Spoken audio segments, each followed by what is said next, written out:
How to practice grammar.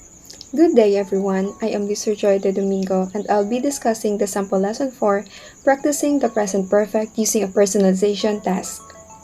One weakness of the preceding activity was its lack of depth. Learners did not really have to engage, either intellectually or emotionally, with the content of the task. The following activity attempts to meet the conditions for fluency while incorporating an element of personalization. In this way, it aims for a deeper level of personal investment in the task. The present perfect tense refers to an action or state that either occurred at an indefinite time in the past. Example, we have talked before, or began in the past and continue to the present time. Example, he has grown impatient over the last hour. This tense is formed by have or has plus the past particle. The construction of this verb tense is straightforward. The first element is have or has, depending on the subject the verb is conjugated with. The second element is the past particle of the verb, which is usually formed by adding ed or d to the verb's root. Example, walked, cleaned, typed, perambulated, jumped, laughed. Although English does have quite a few verbs that have irregular past particles such as done, said, gone, known, won, taught, felt, eaten.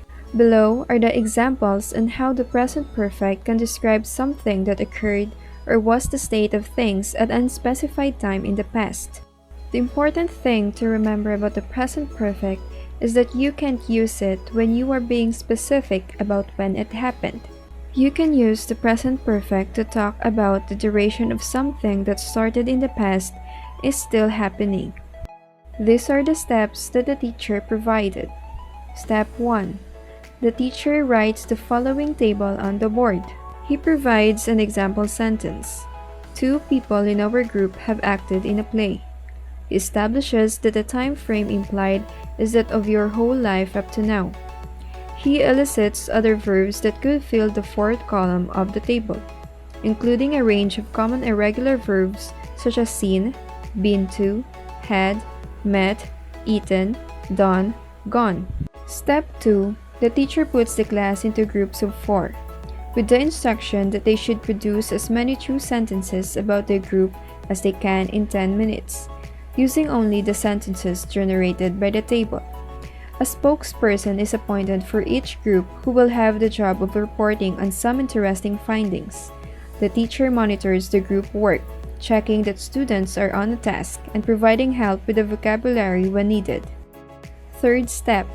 The teacher brings the class back to plenary mode and asks the spokesperson from each group to report on some of the more interesting sentences.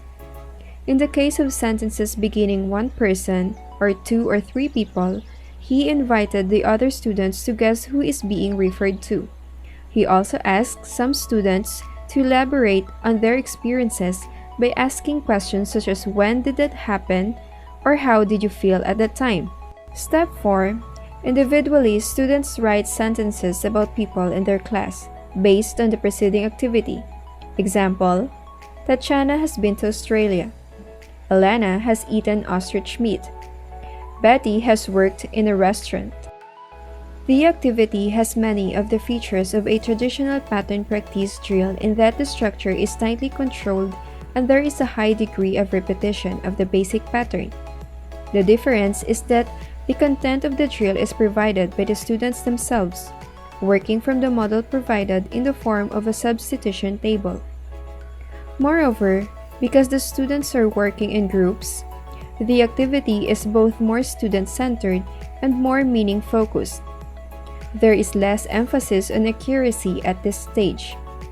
The pressure to be accurate comes in step 3, when students are reporting their group sentences. Again, a focus on accuracy is provided in step 4, where by being asked to write sentences, students' attention is brought back to form, where previously it had been more concerned with the meaning.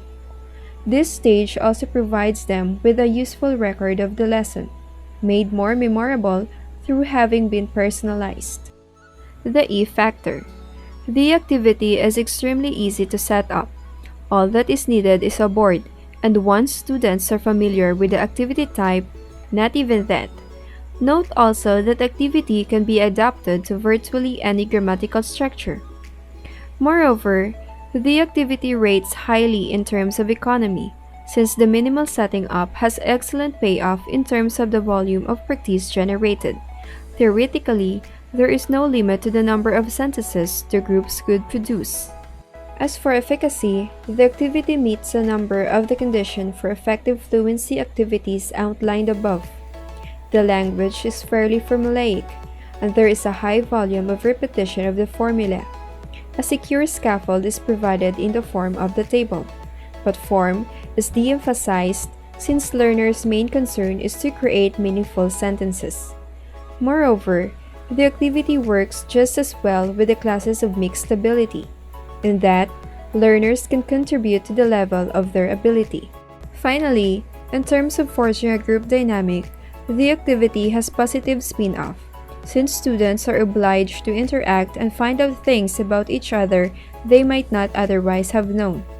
Note that to do this, they will need to be familiar with the question forms such as "Have you ever?" and "Who has or hasn't?"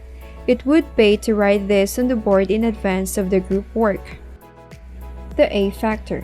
Some students, because of their educational or cultural background, or due to personality factors, might find personalization tasks threatening, in or out of place in the language classroom.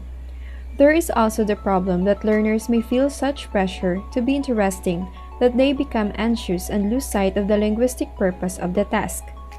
It may help if learners were given the option of passing when topics come up that they do not wish to commit themselves to. The present perfect tense is a rather important tense in English, but it gives speakers of some languages a difficult time. That is because it uses concepts or ideas that do not exist in those languages. In fact, the structure of the present perfect is very simple. The problems comes with the use of the tense. In addition, there are some differences in usage between British and American English.